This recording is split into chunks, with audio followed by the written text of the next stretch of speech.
Keir Starmer.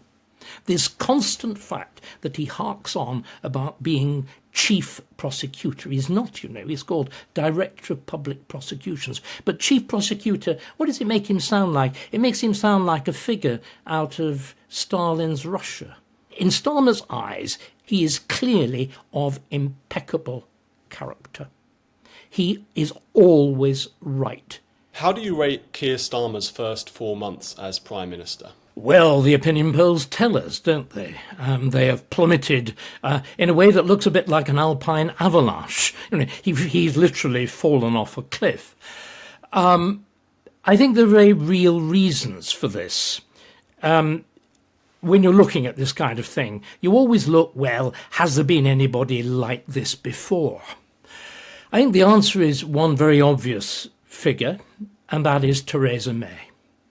That she has the same sort of rigidity, the same sort of strange sense. She always called it public service. He constantly goes on about this. She even used a similar phrase, which was strong and stable. So here is somebody, in both cases, both May and Starmer, who have a peculiar rigidity in a job which actually demands, yes, at times you have to be immensely firm, but you have to have something tactile. You have to have fingers that can sense, a nose that can smell, eyes that can see. These are people who simply don't have that. And the public understands it. They feel a sense of rigidity, alienation, something strange. Both of them are strange people. It's funny you talk about Theresa May. I mean, she says that she's woke. She politically is probably very close to Keir Starmer. And both of those figures, we've only seen 4 months from Starmer, to be fair to him, but you could accuse both of them of being politically incompetent.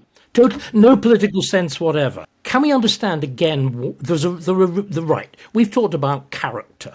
We've talked about that peculiar personal rigidity, the strange fact that both of them tend to reuse phrases. And Starmer's quite extraordinary. He's like a kind of speak your weight machine. What are they? We have working people. We have Demi.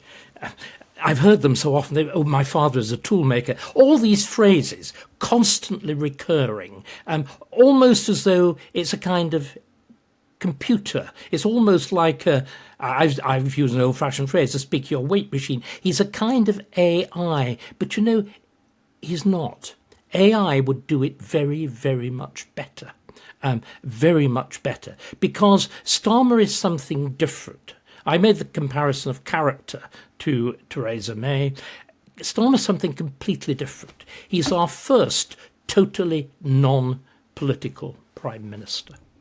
He embodies something, I think, completely new in British politics that we've never seen before, and we're already realising just how dreadful it is. What Starmer is the incarnation of all the fundamental changes that have taken place in our constitution, a kind of behind-the-scenes revolution since Blair. Starmer has a real set of values.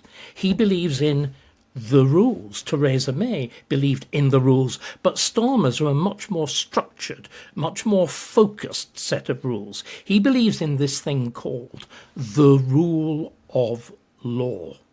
And he sees the rule of law as exactly what it sounds like, a set of rules, which is a kind of how you do it book. And in other words, he is a very rigid, very narrow-minded, very limited sort of lawyer. And again, it's worth looking at decisions that he's taken. There are two things that really characterize this rule of law. At home, it's essentially centered on the idea of human rights. He was a human rights lawyer. And what that means essentially, and this is this extraordinary thing, what we need to understand, it means that human rights, you might think, they're your rights and my rights. Well, that's how they began. But in the period from the institution of the conventions, the United Nations, the European, into their adaptation and their adoption into formal law, they underwent a series of extraordinary changes. They began as protecting you and me against the state. They're then stood on their head, and they're designed to protect minorities. And the only way you can protect minorities against wicked people like you and me, who are both male and white, is actually if you turn the weight of the state onto the majority. You see what I'm getting at? In other words, you have this strange view that fundamentally you disapprove of the majority of your population. And the majority of the population can sense it. So you have this inverted view of democracy. Democracy used to be, call me old-fashioned, majority rule. But now it's been stood on its head, and it prioritises minorities. So the very doctrines of human rights are leading to this extraordinary situation where there is the literal two-tier, the two-tier in policing, the two-tier in style, the two-tier in taxation. Because again, you've got a very clear sense in this, what's good and what's bad. He talks about working people. He doesn't really believe it. This is why the definition won't stack up. He believes public sector good, private sector bad, fundamentally. Now, this, of course, is the economics of the madhouse, because the only thing that sustains the public sector is the economic activity of the private sector. Wealth cannot be generated by the public sector. It can only be generated by the private sector. So there is this strange set of mismatches at home. Now abroad, it's even stranger. What the rule of law means abroad is international law, this strange, weird concept, which is basically anchored to the dying structures of the United Nations. And the result is, of course, if you anchor your values to that, you do the surrender of the Chagos Islands. You have no sense of a national interest any more than you have a sense of the genuine interest of the majority of the population. Instead, everything is subordinated to what? What have we heard about the whole of the time? We want to be the world's leader in climate change, even if it wrecks our industry. We want to give the Chagos Islands back, even if it represents, not only a potential handover to China, which is in the offing, but actually a major strategic defeat. It's why, again, on the whole business of reparations for slavery at the Commonwealth Conference, he had no language with which he could resist the claims that were being thrown at him. In other words, this is a prime minister and it's unique in British history. He is a genuine first, and we need to get this point over, who doesn't actually believe in Britain, doesn't actually believe in the majority of the British people, has no feel for them, and has no sense of the national interest. How can you run a country? I want to ask more about his character. Do you think that he is a mean-spirited person? Some people say that Theresa May, she believed in public service and she was ultimately, at heart, a good person. A lot of people would disagree with that. But do you think that Starmer is mean-spirited? Where does he sit morally? It's very difficult to say, because this is a man who advertises the fact that he has no inner life. When he's interviewed, he says, he says, I haven't read a book. I don't have a favourite piece of poetry. So you cannot have a moral life if you have no experience of literature, if you've got no experience of the romantic poems of life, love, loss, death, all of those things. So here is somebody who seems to have an extraordinarily mechanistic, it's a very, very mechanistic view. Now, if we're going to look at how this actually works out in practice, I think it turns into something deeply inhuman and unhumane. He's very fond, isn't he, of saying, I find it easy to be ruthless. Look at the way Sue Gray was dumped. Here is somebody, remember what the relationship with Starmer has done to Sue Gray's career, and I have no personal feelings for Sue Gray, whatever. What he's done to her career is to destroy her entire reputation. That's to say, here was a woman who was an exemplary civil servant, who was the head of propriety and ethics, was the kind of disciplinary force within the Cabinet Office. He, or somebody on his behalf, seduces her politically. She compromises the integrity of herself and the civil service. She calls, by the becoming Chief of Staff to Keir Starmer, she calls her entire investigation of Partygate, Kate Gate, into question. And then what happens? She's thrown away like a soiled tissue. That is an astonishing act. Can I then become much more personal? I've talked about this before. Back at the time of my cancellation 4 years ago, at the height of the mania of Black Lives Matter, when Starmer again, uniquely amongst leading politicians, took the knee, bowed, in other words, to the minority, despite the violence and despite the shocking scenes in London, despite the fact that Churchill's statue, of all things, had to be protected against vandalism. By the way, there was no coming down hard on the rioters at that point, was there? Because, of course, he believes in this two-tier world. Anyway, I was part of that moment of national hysteria. The national hysteria sort of played out. I was cancelled at the end, and dear old Darren Grimes at the end of June, beginning of July. A few months later, I think it was in September, some little detective constable in the Met Police, and he was a leading figure in the whatever it's called, the Black Police Officers Association, whatever it was, decided that Grimes and I were guilty, or at least deserved investigation, under, I think it's Section 6 of the Public Order Act, which carries a term of imprisonment of up to 6 years. Everybody, including my enemies, laughed their heads off. The Times, which had been deeply hostile, wrote a third editorial and said, it's ridiculous to prosecute Starkey, but let him retire in disgrace. The full pompous mode of the Times at its most sort of Boris Johnson-like bloviating. One public figure said that he thought the prosecution made sense. It was Keir Starmer. This constant fact that he harks on about being chief prosecutor. He's not, he's called Director of Public Prosecutions. But chief prosecutor, what does it make him sound like? It makes him sound like a figure out of Stalin's Russia or the French Revolution, the terrible figure of Fouquier-Tinville, the man who sends thousands to hideous deaths. I'm afraid you can see him doing it. And, this is the problem. Again, he is the embodiment of a certain woke. There is, in Starmer's eyes, and this again is something he shares with May, he is clearly of impeccable character. He is always right. There is no possibility that he's wrong because he's followed the rules.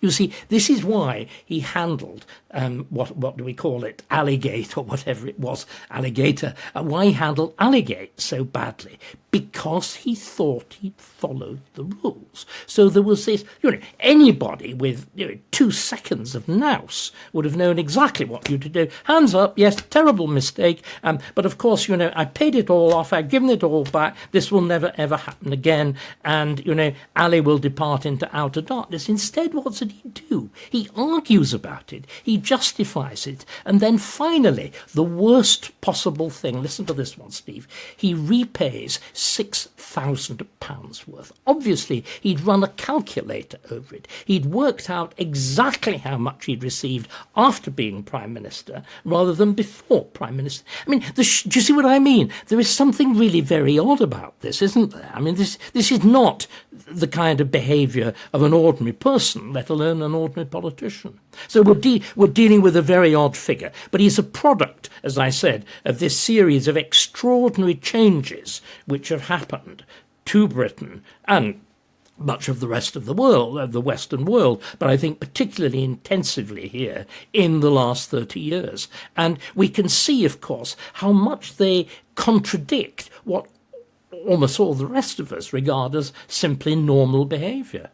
I want to broaden out the discussion to other Labour Party figures. I'm glad you say that he's a product. I think he's not unique in that sense. No, I agree completely. Yeah. So let's talk about the cabinet. And, you know, it's interesting, again, you talk about the fact Starmer feels that he followed the rules when he accepted all of those donations, therefore, you know, morally and everything, it's fine. And you have this view from Labour No, Party. you see, I don't think the thought morally really comes into his mind. Legally, he thinks exclusively in legal criteria. Starmer is like a walking small print at the end of, you know, a phone contract. He's all those pages you don't read. More broadly, is his cabinet a cabinet of talent? Are we seeing a kind of Tony Blair style, you know, fantastic? Oh, come on. Oh, come on. Yeah. Are there giants like Gordon Brown? Is there a Demosthenes like Jack Straw?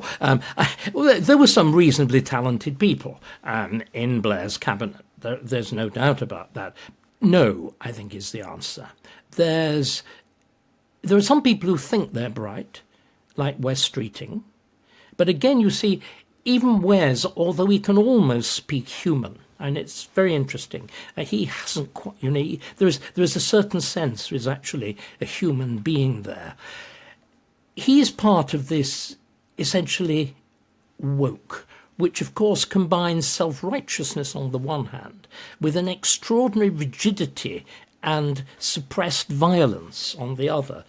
Tweets that Wes Streeting wrote back in 2009 are coming out, you know, talking about smashing people with baseball bats.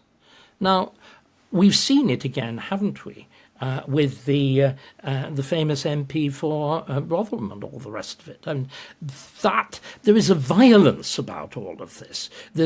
Which again, we've seen it before in English history. There's this kind of rigidity, this kind of stiff-backness, this same kind of aggression in the name of what they think of as a sort of virtue, is a strong characteristic of Puritanism. And we did have a Puritan revolution, which behaved in many ways very much as they are behaving. Again, this intense concern with the behaviour of others, with a certain indifference to the behaviour of oneself. But more generally, of course, they all talk in platitudes. There is a sense, really, that, and this again, I'm trying to get my head around it because it's difficult to explain, but it needs explaining. These are people who have never, ever done anything real under any circumstances. They dwell, again, in one of the very strange features of woke. It's a world of simply words, of rigidly deployed phrases and words. You see this most clearly, of course, with the whole belief. You will remember Starmer's profound difficulty in defining a woman. You will remember, I think, was it David Lammy who was persuaded that with a little bit of chemical help a chap could grow a cervix, I seem to remember. All of this is to do with a kind of a quality of magical thinking. In other words, if I say I am a woman, I am a woman. Whatever my chromosomes are, whatever my external and internal sexual characteristics are, I am a woman. Which again, you see, it's religious. It's a bit like the Catholic Mass. It's a form of transubstantiation, you know, the belief that once you've uttered the words of consecration over the elements of the Mass, they do actually, in some way, the bread and the wine actually becomes flesh and blood. And it's the same way, isn't it, if you actually look at everything they're doing. This constant repetition, you know, we're devoted to growth. They seem to think that you can bring about growth by talking about it, because every single thing that they have actually done is guaranteed not to produce growth. If you inflate public sector wages, if you introduce, if you send the minimum wage, rocketing up. If you introduce, of all things, as they appear to be doing, a heightened employment tax, because employers' national insurance is no more than a tax on employment. If you introduce all of these new regulations that will protect trade unions, will enforce yet more, as it were, wokery and so-called equality in the workplace, all of these things are more or less guaranteed to make sure growth won't happen. Instead, you talk about it. It's magical.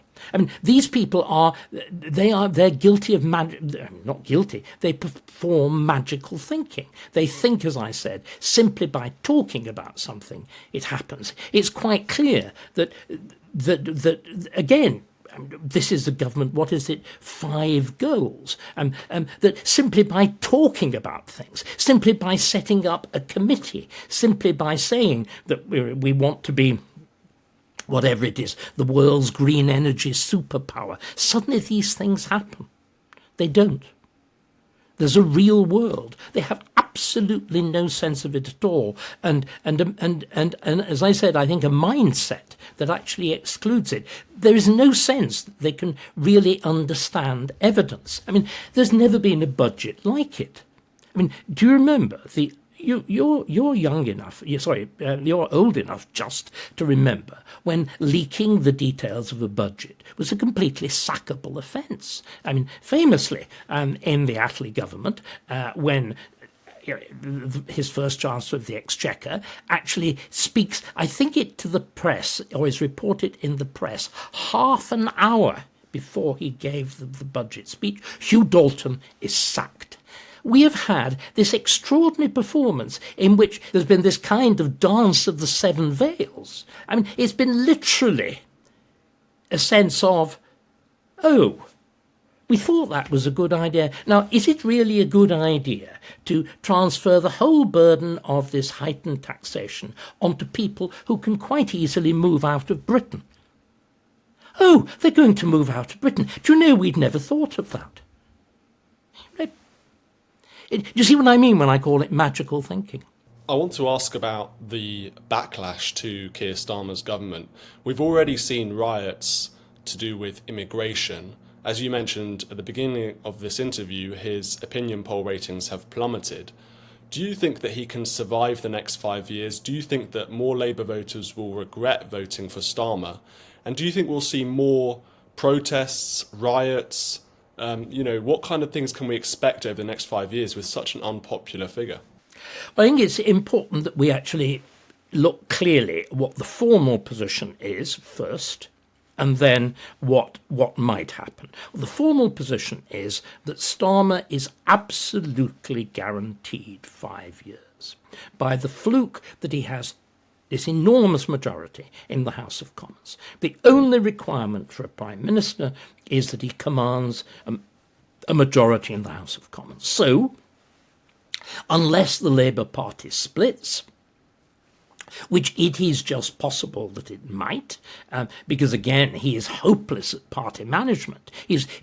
Whereas Angela Rayner is famously the only Secretary of State to have left school with more children than O levels, but she's human.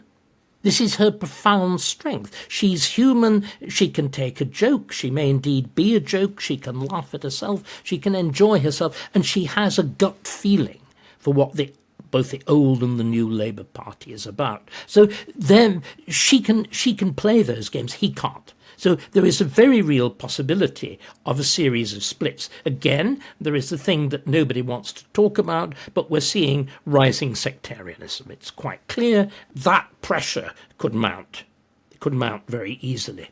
But we've then got to ask, how is it that somebody is so secure when they only commanded, whatever it was, 30-odd% in the actual poll, and only 1 in 5 voters, because it was the second lowest turnout in the general election since the beginning of democracy. How can you hold that position? You can hold it only by one thing, Steve, and it's called constitutional convention. In the same way that, as we saw, the complete contrast with, say, the last transfer of power in America, or likely the current transfer of power, again, the kind of mess that you see in France at the moment, you saw the absolute seamlessness as Rishi moves out and Starmer moves in. That is the great strength of the old British Constitution. But this is the paradox. Starmer is utterly contemptuous of it. The Labour Party is contemptuous of it. The first thing they begin to do is to tinker with Parliament, the removal of the rump of the hereditaries. Starmer speaks openly of being contemptuous of Parliament. We've seen the scenes in which the Speaker Hoyle upbraided the Labour Party for its contempt of Parliament. Starmer has no regard for the Constitution. He has no regard for the conventions that actually account for our peaceful political life. Now, this is profoundly dangerous because he will find that it's only those conventions that keep him in power. So do you see what I mean? He's actually kicking away the supports that should be there, that should sustain him. I think we've also got to look at something else. It is, I think, certain there will be a major financial crisis. The extraordinary constant jacking up of debt. We're needing, in the hundreds of billions of gilt sales, of government debt sales every year. We are sending the figure up continuously. Now, America can get away with it. At least it can get away with it for the moment, because America is the world reserve currency, or it's a reserve currency of roughly about one half of the world, as Russia and China and India and Brazil and South Africa are going off in a different direction. We can't. We cannot do that. There are already disturbing signs of movement on the bond markets. So I think it's very likely, my guess is it's very likely, we will see, first of all, a major financial crisis. At which point the government cannot continue stuffing its paymasters, the trade unions of the public sector, with gold. I think, therefore, that the best way of looking at this, I always say this, is to look at it historically. We are rerunning the 1970s. This is 1974. Edward Heath has been defeated. Harold Wilson has taken over. You immediately jack up tax rates, Dennis Healey.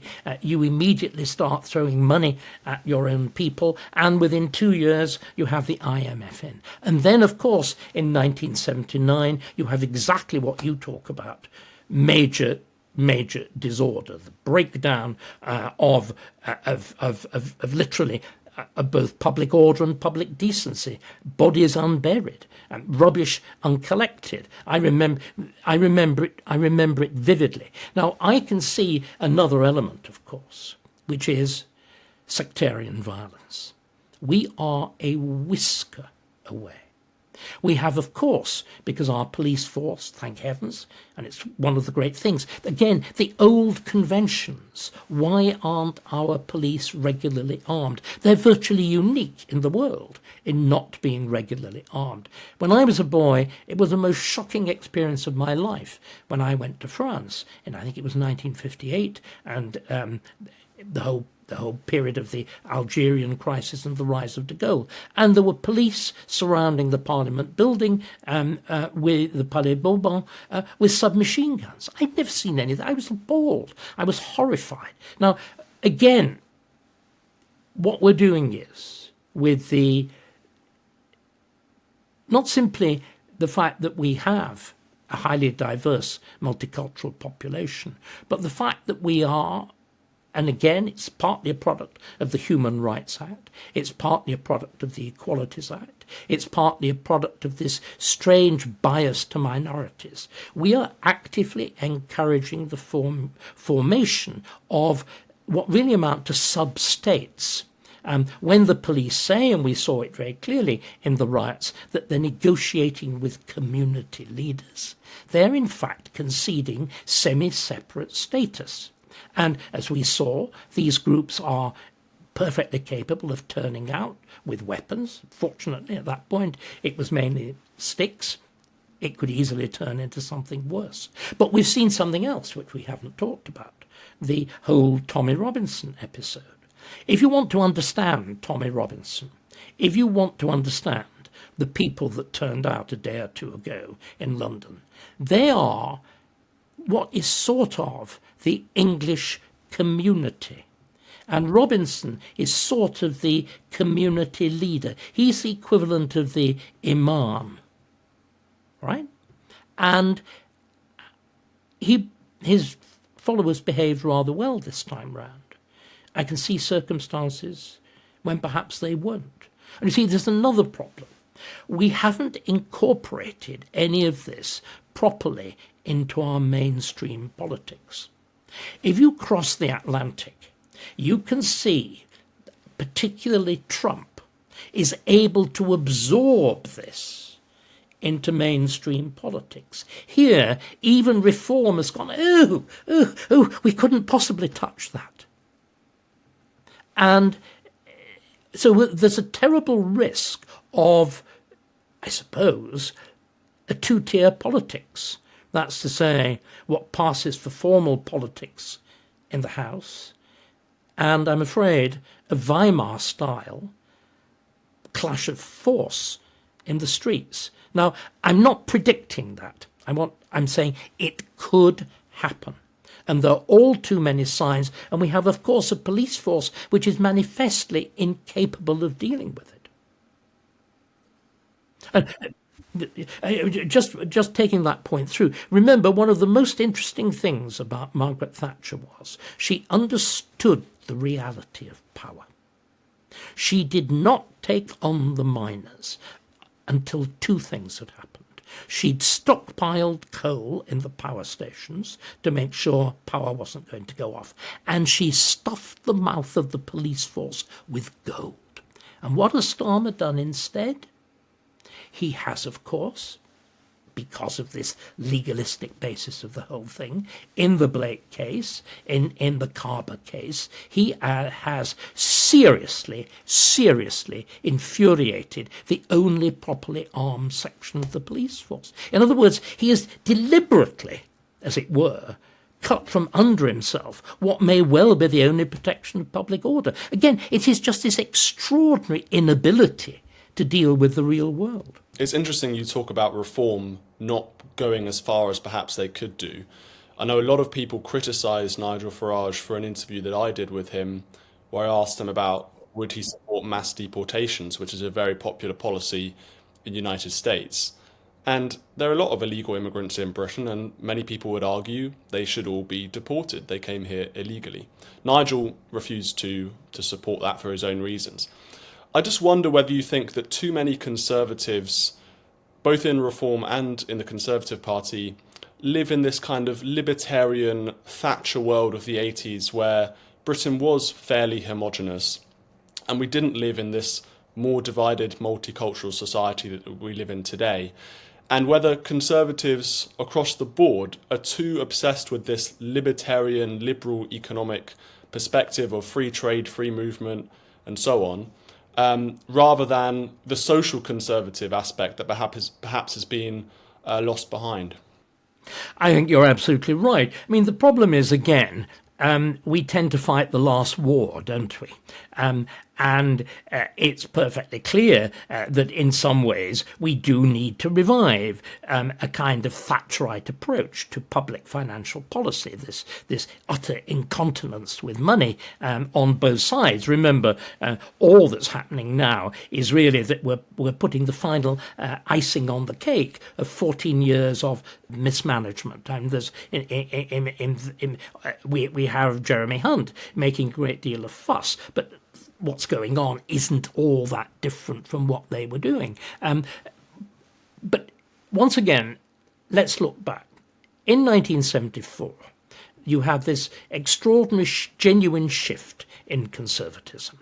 From the period of 1945, the Attlees victory, right up to 1974 and Edward Heath, the Conservative Party, without really thinking about it very much, had completely bought in to all the things that the Attlee government had done. It had bought into nationalisation. It had bought into prices and incomes policies to try to control inflation. It had bought into extraordinary privileges for trade unions and of course the NHS and gigantic ugly council house building which simply built the slums of the not very distant future. It had done all of that. And then in 1974 there is that moment in which one man, and it really is one man, Sir Keith Joseph, wakens up and says, gosh, we called ourselves, this is after the defeat, we called ourselves Conservative, but we weren't. I was a member of a government that called itself Conservative. It didn't do any conservative things. And that's the point at which Thatcherism is invented. The idea that the cure-all is the free market economy. But of course, that's not, and it was necessary. What Thatcher did was necessary, how she did it, and the failure, as it were, properly to cope with the consequences of it is a very, very different matter. The basic approach, at least in terms of bringing inflation under control, in terms of dealing with the nationalised industries, in terms of dealing with overweening trade union power, all these things were right. But of course, the world has changed again. What happened under Blair was something completely different. Margaret Thatcher herself says in 2002, Tony Blair is, my proudest achievement, because you'll remember Mandelson. They were terribly easy about people being filthy rich. Free market economics had triumphed, but something very different happened. Under Blair, there was a complete quiet revolution in which the whole structure of our politics was transformed, the whole structure of how we do things. And you can summarise it in one very, very simple way. You pulled all power away from Parliament, because Parliament is the only bit of the Constitution where there is direct popular input. And instead, you transferred it to every other kind of body. You transferred it to the Bank of England. The key element is the interest rates. The government has absolutely no control over it. Now, it wouldn't matter if the Bank of England had handled it well. The record of the Bank of England since 2010, like the record of all the central banks, is a disgrace and a scandal. And of course, culminating in COVID. I mean, the whole business of rock-bottom interest rates, of quantitative easing, which is, a fancy word for printing money, disgraceful.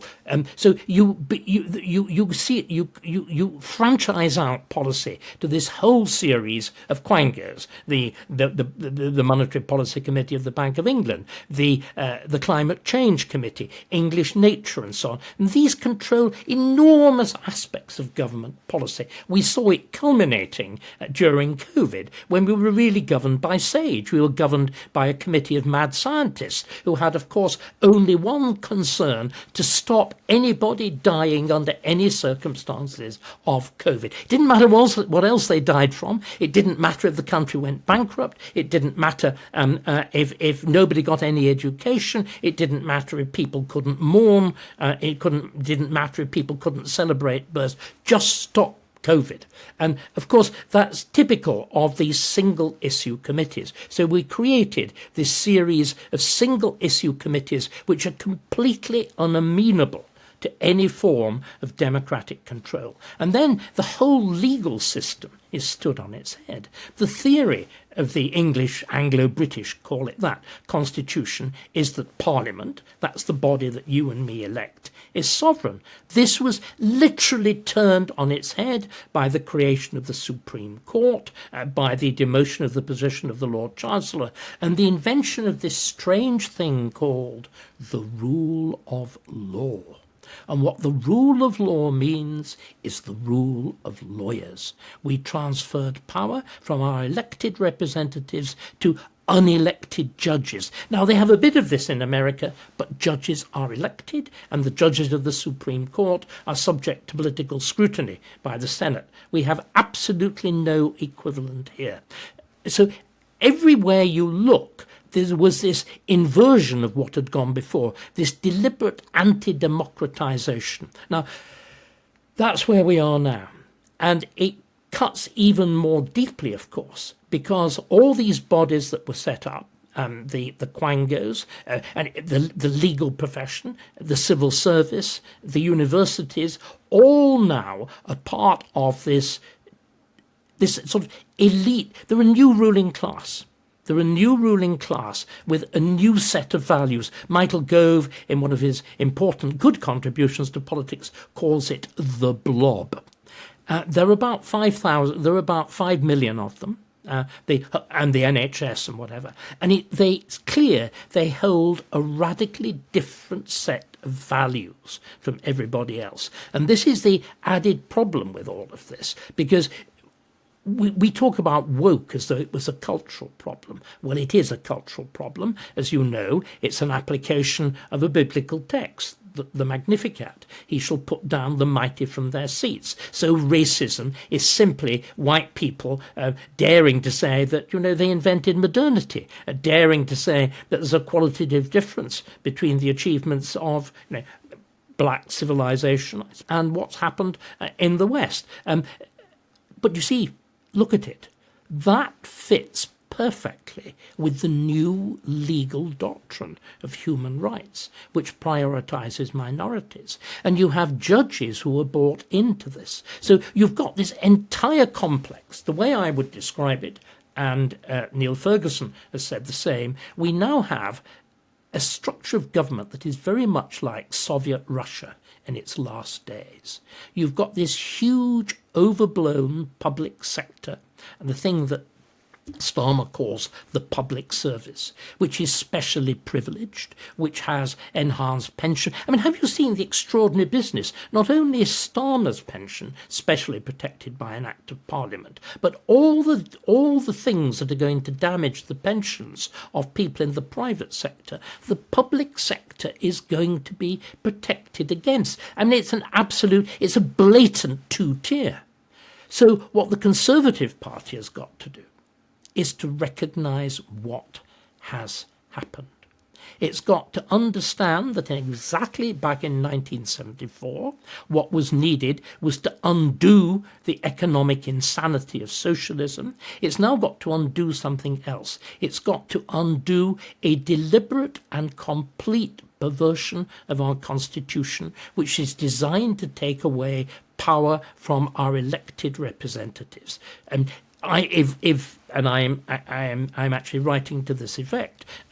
Very quickly, what the Conservative Party should be doing is declaring that when it's elected, and I think it has a very good chance of being elected, bearing in mind all the things we're saying about Starmer's unpopularity, the extraordinary volatility of the electorate, it should commit itself to a gigantic act of repeal, to an undoing of what the Blair government did and what itself did. Because again, in just the same way that the Conservative governments of Macmillan and Heath and so on simply continued with all the foolish things that had been done under the Labour government of Attlee and so on.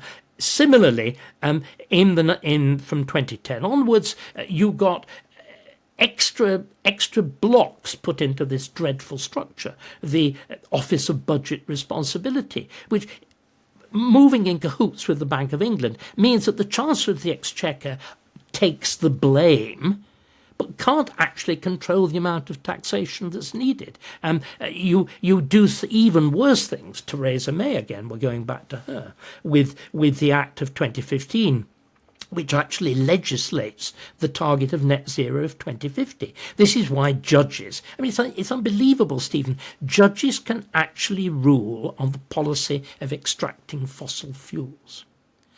Even madder is what's happened with the Equalities Act. Do you know the Equalities Act incorporates the Marxist labour theory of value, which there are three equations, which is how judges rule on pay rates. I mean, this is worse than the prices and incomes policies of the post-war period. Judges rule on whether women are paid appropriately as against men. Now, it's the only thing that can determine that is the market. If you actually believe that there is some sort of, proper balance to be struck, you believe in again, as I said, the idea that labour has got an intrinsic value. But it's the consequences. The judges have bankrupted Birmingham. They bankrupted the second largest authority in the country. They are about to bankrupt next. And they will go through the entire retail sector on these grounds. It is madness. The Conservative Party has got to recognise this. It's got to say, we will undo this. We will repeal the independence of the Bank of England. We will remove the Office of Budget Responsibility. We will cut the Supreme Court down to size. We will, again, as the only person showing any sign of this, of course, is Robert Jenrick. As Robert Jenrick is saying, we've got to get rid of the incorporation of the European Convention on Human Rights into British law. We must undo the Equality Act. There's got to be a great sweeping away, but it's got to be presented in terms that people will understand. This is the real taking back control. Brexit was only the beginning, and the fact that there wasn't this control taken back domestically is why it failed.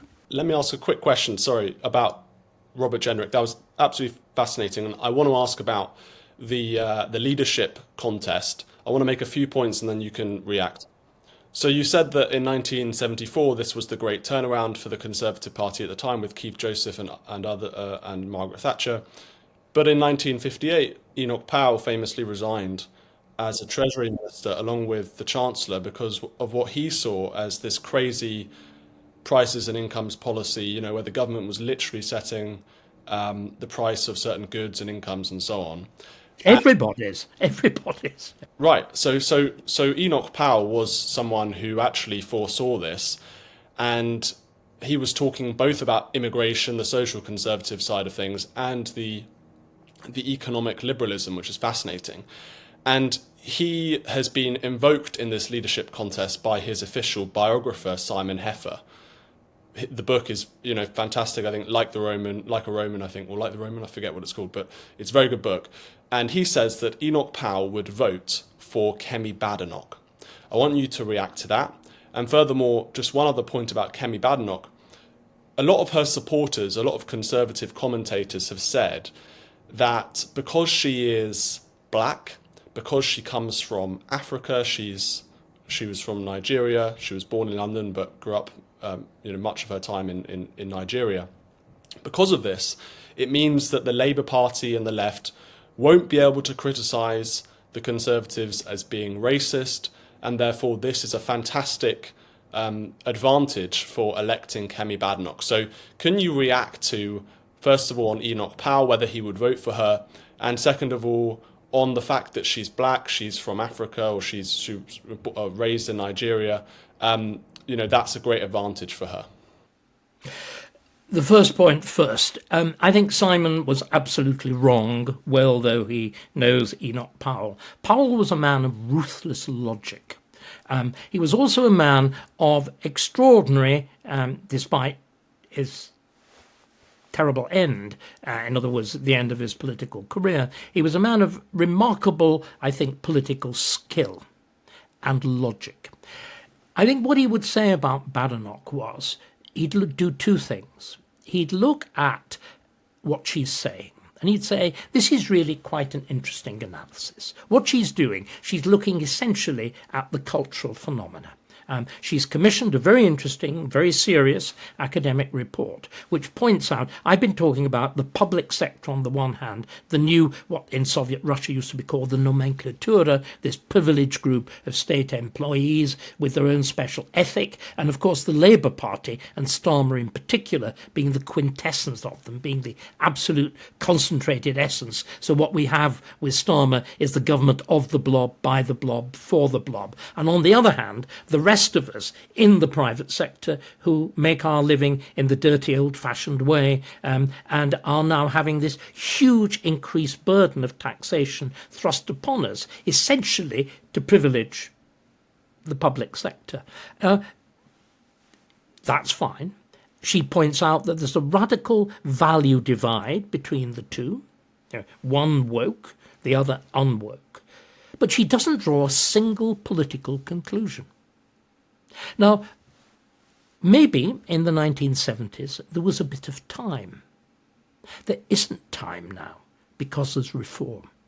Reform ready to snap and bite and much further down the road, although it's not yet, as I said, fully grasped the populist nettle. And we'll talk about that populist, that very word, populist, in a moment.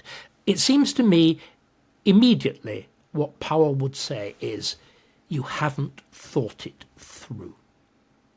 That absolute cut logic that the man had. Jenrick hasn't fully thought it through either, but he's much further down the road. He has a series of concrete policy prescriptions. He also recognises firmly that the ground that has been so successfully taken over by reform has to be repossessed. And he said a series of things that no mainstream politician has dared to say, I would say, since the days of Enoch Powell. He has actually said that those who were responsible for the glossing over of the Rotherham child abuse scandal, civil servants and policemen, there shouldn't just be an inquiry, they should be dismissed and, if need be, go to jail. Now, this is language which is power-light in its force and the strength of its logic. So that's that. It's sort of really an answer to both questions in a sense, isn't it? Well, I just think it's interesting that so many people are focusing on her identity. Oh, sorry, the identity business. I attached so little importance to it, I'd forgotten it. I think it's a complete misunderstanding. On the contrary, as we saw with the treatment of Suella Braverman and Priti Patel, the left doesn't pull back. They have a special terms of denunciation. You are called, and both of them were, repeatedly, things like coconut or Oreo cookie. You're black on the outside, but you're white within. The left will not pull back for 1 second. That will not... This is... If you think that there's going to be that camouflage, think again. And the final problem with Badenoch, as I gathered, on the grounds there's nothing bad in Badenoch, as Kemi prefers to be called, is who is supporting her. The entire old guard of the party and central office are supporting her. This is, I think, probably lethal. There has to be a serious moment at which the party chooses. It cannot continue being the party of David Cameron and Theresa May. It really cannot. In retrospect, we can see the absolute catastrophe of Cameron declaring himself the heir of Blair, saying that this is the party that he wants to be welcoming to Liberals. Theresa May, with that, that staggering folly, worse than folly, calling it the nasty party. What I'm saying is the wets will probably have to go. Now, I think there are fewer of the principled wets than we tend to think. There are many people in the middle of the party who are simply there for power, as most politicians, and will shift. But there will have to be, I think, some casualties. There's a wonderful passage in Machiavelli at his best in his discourses on the Roman historian Titus Livy, in which he talks about Brutus ordering his sons who supported the defeated king of Rome to be killed. Every good politician, every good party has to have a Brutus moment, and the Conservative Party needs its Brutus moment. Again, with all his faults, Johnson did the right thing when he removed the whip. And with all Johnson's inadequacies, and they were profound, and in my view would absolutely exclude any kind of Johnson revival, there was on the key issues that absolute sense of this is where we are, like it or lump it. And the electorate understood. The electorate responded. There's two more subjects I want to broach. I don't know how much time you've got, but maybe briefly we can talk about reparations and then we'll talk about America. So on the reparations issue, I know that Commonwealth countries are desperate to extract billions of pounds from Britain for slavery reparations. And as you said earlier, Keir Starmer and the Labour Party have been having to deal with this issue. How do you assess reparations? Should we be paying reparations to these countries? The idea is simply absurd. You pay reparations when you're defeated in war. It's as simple as that. There is also neither a moral nor a practical case. Slavery is unique. Really? Of course it isn't. Britain uniquely guilty of it. Slavery is universal. And in terms of the only unique thing about Britain is unique and absolutely unique in that there is a moral revolution in 18th century England, and to an extent in North America, in the Puritan colonies, the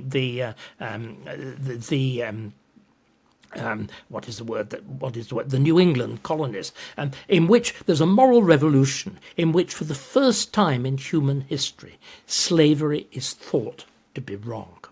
And it is acted upon, and as we know, slavery is progressively outlawed in the British Empire, and once the slave trade is finally outlawed, there's this extraordinary double thing. The slaves are freed, indeed, by paying off their owners rather than paying off them, but above all, you then embark on this spectacular, it's nearly 40 years in which a very significant part of the effort of the Royal Navy is devoted to suppressing the slave trade. Now, that is a unique record. It is a series of moral decisions that were actually taken. In terms of apologies, apologies go back to William Pitt the Younger. They go back to Prince, talking about royal apologies. One of the first acts of Prince Albert when he becomes Prince Consort is to deliver a speech in which he talks about slavery as the scourge of Africa and the disgrace of Europe.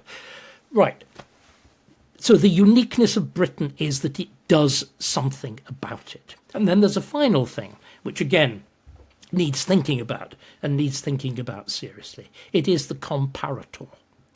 There were two powers who were of very great importance in the Caribbean. I'm setting aside Spain. Remember, the whole slave trade is actually controlled by Spain. It's invented by Spain for its Latin American and Caribbean colonies. The reasons we know so much about it is because they keep immaculate records. They're a bit like the Nazis. The reason we can be so precise about the extent of the Holocaust is because Eichmann and his like kept good records. The Spanish were exactly the same. They keep excellent records of the number of slaves and the ships in which they sail and all the rest of it. But the other great power in the Caribbean and the richest and the most terrible of the slave colonies was held by France. It was Saint-Domingue, which is now known as Haiti.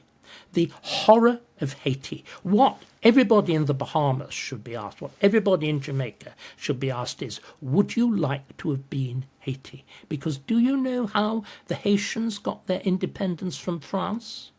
They had to buy it.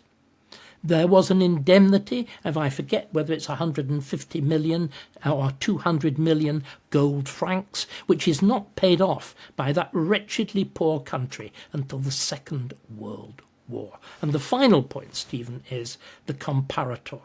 If you actually look at GDP per capita in Barbados or the other Caribbean islands, it is higher by a factor of 10 and more than the comparable GDP per head in the countries from which they would have come. What are we compensating them for? But you see, you cannot have these.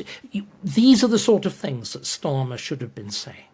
He cannot say them because A, he doesn't have the knowledge, and he shows no sign of being able to grasp it. But secondly, he buys into the doctrine of woke. He buys in, essentially, into this view that all the sins in the world are the results of the white man. And it's this preposterous inversion of values. Again, he buys into the doctrines of international law. And of course, there's something deeply pathetic about Starmer in this regard. He's, as it were, nailing his colours to the mast at the moment at which the United Nations is dissolving in ignominy, in which you have, in other words, the body that is supposedly the centre of international law is dissolving in ignominy, in which you have the dreadful, the uniquely awful Secretary General Guterres doing what? Dancing attendance on China and Russia and Putin, who is actually due to be arraigned before the International Criminal Court. The complete absurdity of this structure. But he's sold on it. He's sold on woke. He's sold on human rights. He's sold on international law, so he's got no defence. And the terrible thing is, I think he may actually be forced to concede them. There's another thing that we need to say. Well, let me just interrupt because I'm running out of time. Sorry, I do want to ask about America very quickly.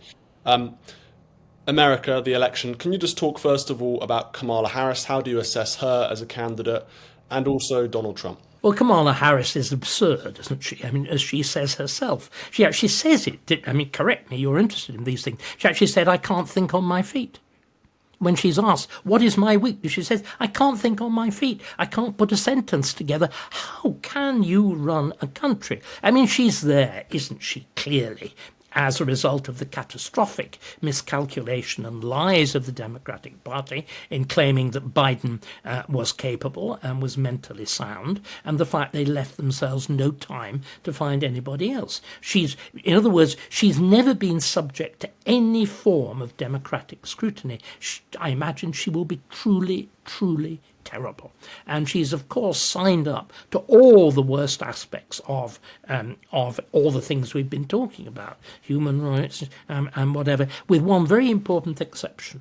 America has never bought into the nonsense of international law. America is not party to to most of the conventions. Again, it's very important to understand that although Kamala Harris may be signed up to all the domestic absurdity and the hugely extravagant overspending and whatever of woke and whatever, she isn't signed up to the nonsense of international law. America has been absolutely resolute. It is, despite its prominence within the United Nations, it is not a member of it is not signed up, a signatory to the International Criminal Court. There's none of that. But I imagine she will be disastrous. And Trump is Trump. I suppose if I were in America, I would hold my nose and vote for Trump. You have a choice of two absolutely awful candidates. But equally, you have a most interestingly different lineup between them. You have on what Harris represents. Harris represents really exactly what Starmer represents. With, as I said, the exception of the international law bit. She represents this new world of human rights, diversity, inclusion, and equality, of the inversion of racial politics. It is, of course, a new apartheid, except that it's black that's good and white that's bad. She represents all of that. So, in other words, really a continuation of the existing American establishment.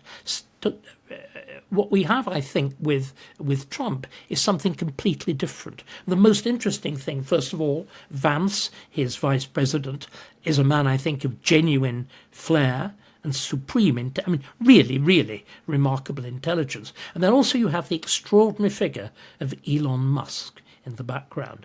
And Musk has talked more sensibly about the big issues than anybody I can think of for a long time. He is the one, because of course he's a brilliant businessman, he's homed in absolutely like a needle, like a power light needle, on the two key questions.